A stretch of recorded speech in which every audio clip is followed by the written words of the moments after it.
Annie Deschênes, spécialisée, mais surtout passionnée du comportement humain chez les émotifs talentueux, les intuitifs, les artistes, les entrepreneurs multipotentiels, les hypersensibles. Bref, le vrai terme, c'est les hautement perceptifs.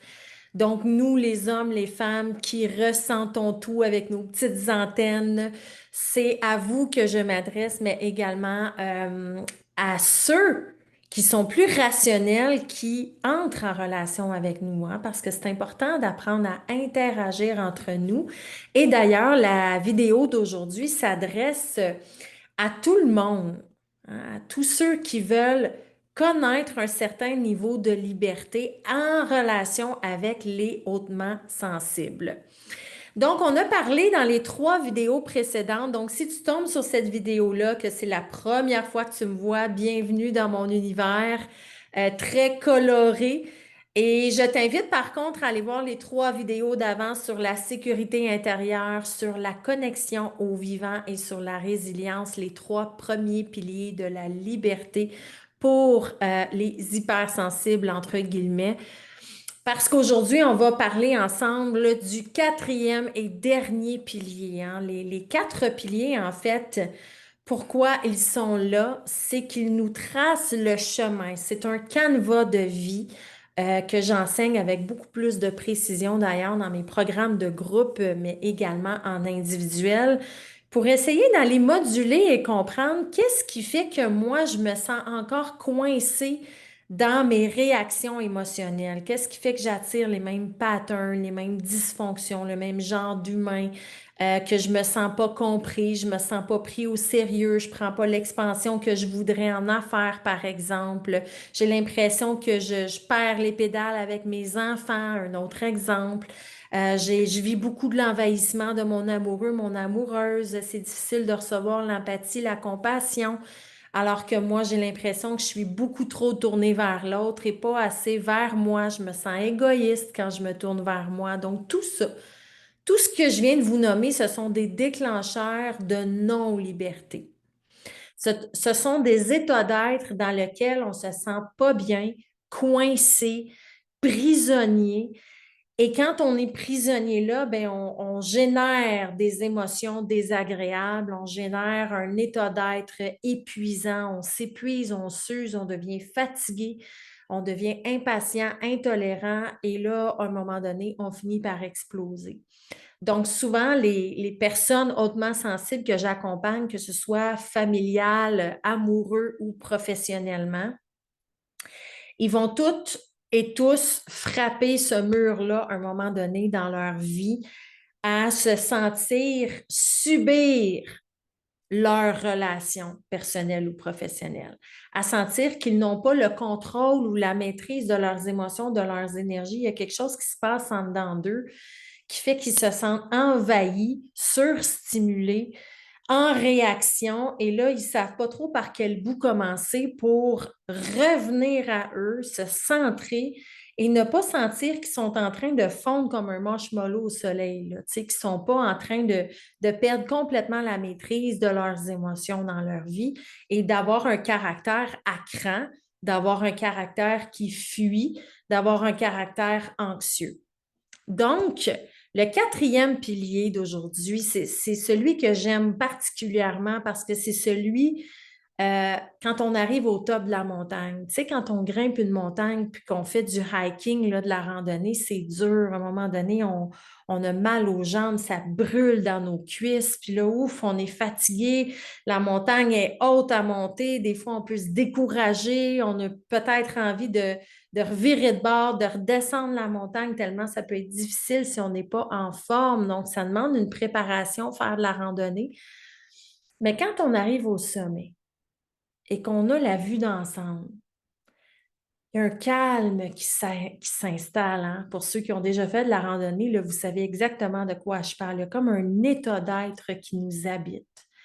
C'est pas rationnel, c'est totalement irrationnel. Il y a quelque chose qui s'aligne, qui se centre, il y a un état de paix, de gratitude, de sérénité qui est là présent en nous, autour de nous, puis on est juste dans un moment présent de connexion qui nous fait du bien.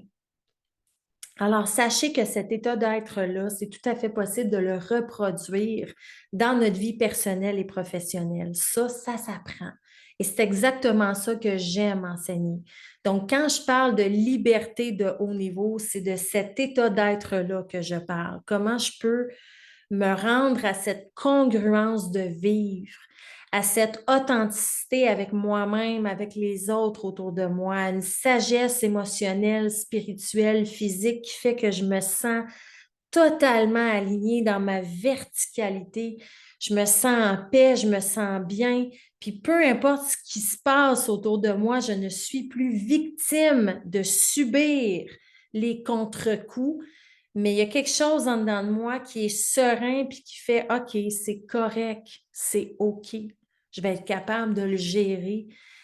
Et il y a une harmonisation de notre vie, de notre existence qui se passe. Je vous le dis, puis j'ai plein de frissons. OK?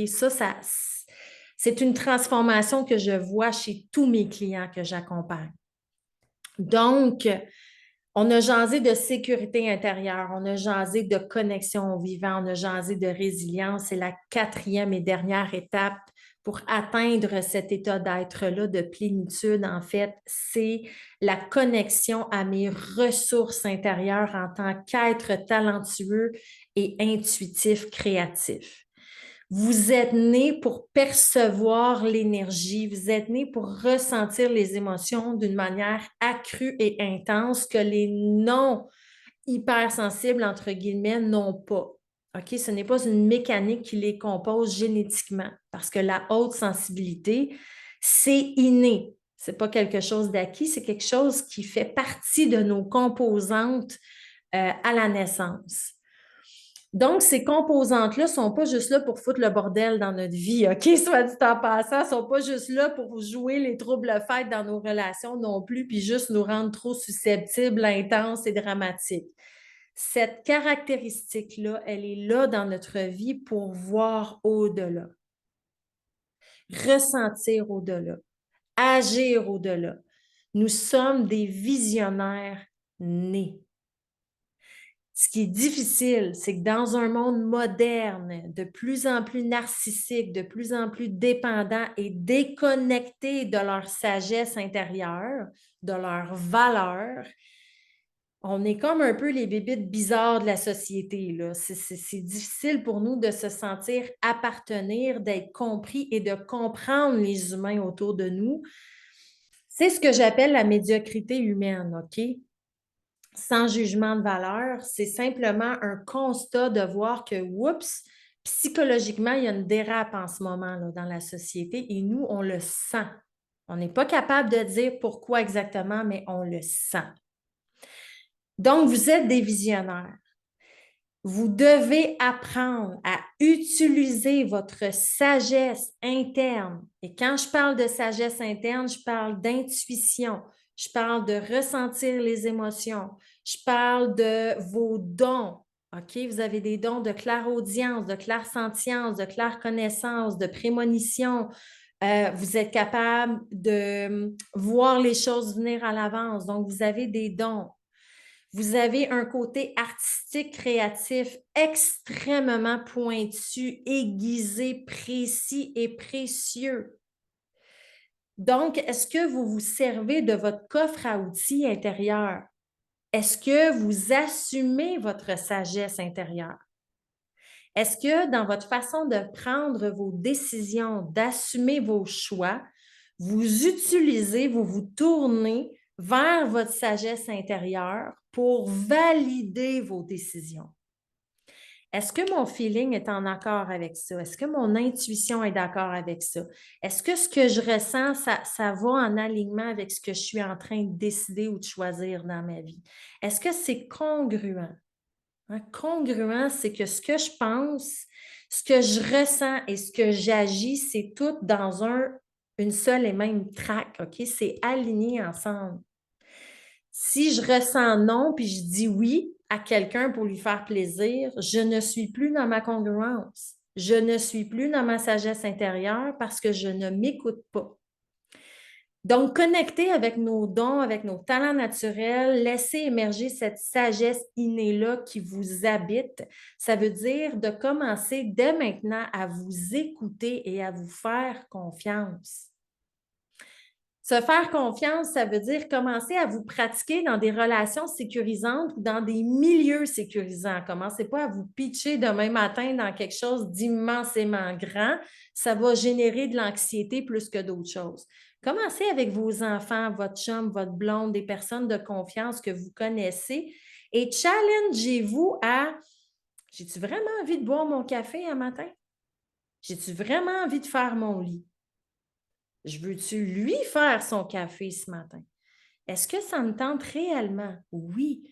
Est-ce que j'ai envie d'ajouter de la magie même dans ça, mettre une petite chanson cute, me maquiller un peu plus que d'habitude? Donc, d'aller connecter avec cette subtilité intérieure-là, ça va vous amener des moments magiques dans votre vie.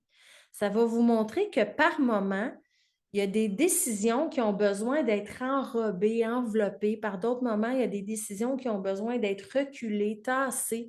Et ça, c'est votre sagesse intérieure qui va vous guider. Quand est-ce que c'est le temps d'ajouter de la magie? Quand est-ce que c'est le temps de dire non? Quand est-ce que c'est le temps de s'avancer, de reculer?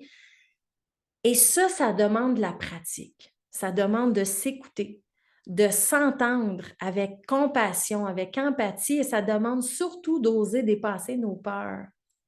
Hein, souvent, là, j'ai des grands, grands leaders que j'accompagne qui sont riches dans leurs entreprises, dans leurs projets d'affaires, mais ils exploitent un minimum leur sagesse intérieure parce que ce n'est pas un outil très utilisé dans le domaine des affaires, OK?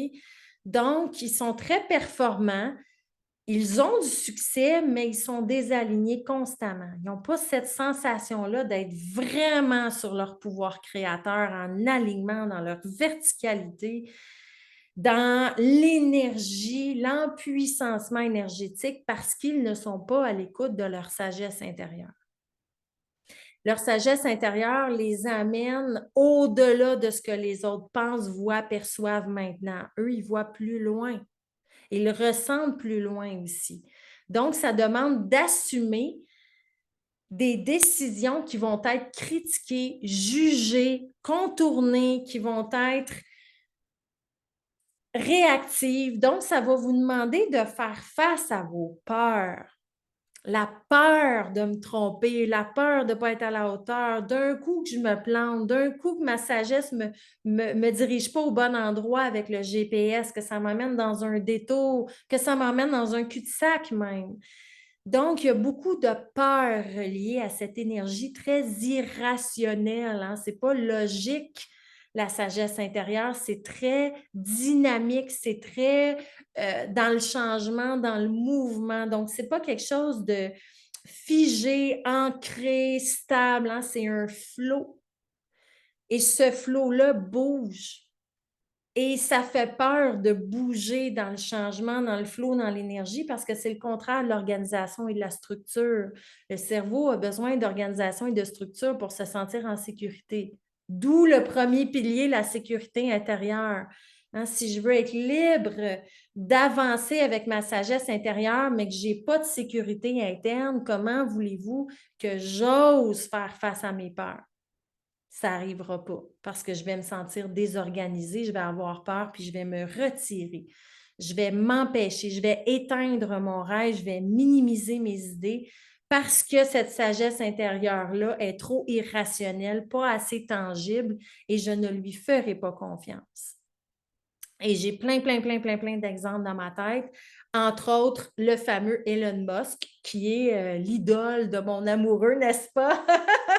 Donc, Elon Musk, qui est un hypersensible, soit dit en passant, un grand créateur, un grand ingénieur qui pousse toujours les limites du possible. C'est quelqu'un qui est beaucoup et énormément critiqué pour ses choix, mais c'est quelqu'un qui s'en tient, hein, dans les lectures que j'ai faites à son égard ou les reportages, les documentaires que j'ai regardés sur sa personnalité. C'est quelqu'un de très intuitif, beaucoup connecté à son flow.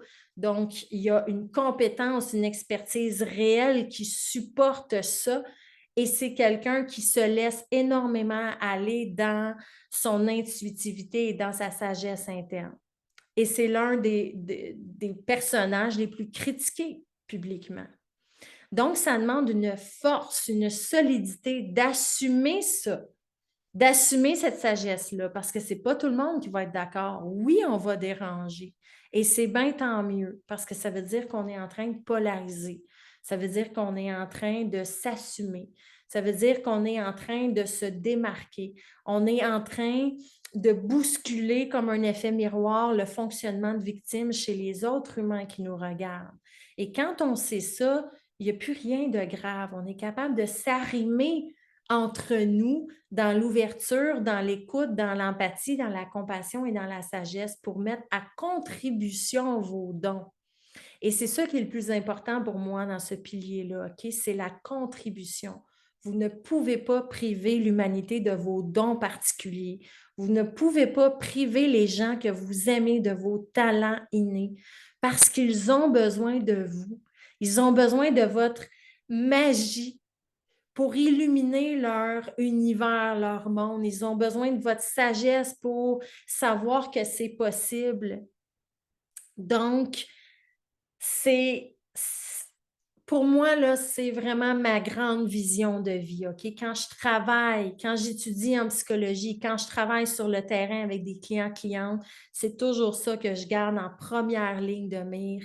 Comment cette personne-là peut exploiter son plein potentiel en tant qu'émotif, comment elle peut le mettre à contribution dans sa famille, avec ses proches, dans son couple et dans sa carrière, autant comme salarié qu'entrepreneur, et comment elle peut se sentir alignée, congruente dans sa pleine verticalité, parce que c'est là que nous, les hypersensibles, on se sent bien. Alors, écrivez-moi dans les commentaires qu'est-ce que cette vidéo-là fait émerger en vous, comment vous vous sentez, c'est quoi les prises de conscience qui s'activent, qu'est-ce qui brasse en dedans de vous quand vous m'écoutez. Moi, je lis tous vos commentaires, je réponds à toutes vos questions et la curiosité humaine et l'évolution humaine, ce sont mes deux valeurs les plus fortes pour moi dans mon cœur. Donc, sachez que pour moi, c'est une très, très belle et grande qualité d'être curieux et d'oser vouloir aller plus loin dans votre quête de vous connaître, de vous comprendre et de vous aligner dans une liberté d'être solide, durable, véritable et authentique. Merci de partager cette vidéo-là et de vous abonner à ma chaîne également parce qu'il y a plein d'autres vidéos à venir. Merci d'être là. Merci d'être à l'écoute parce que là, vous êtes en train de faire le travail. Et si vous êtes en train de faire le travail, mais vous êtes en train de devenir des meilleurs humains. Meilleurs humains, meilleurs demain, comme dirait mon mentor Martin Latulippe, que j'adore.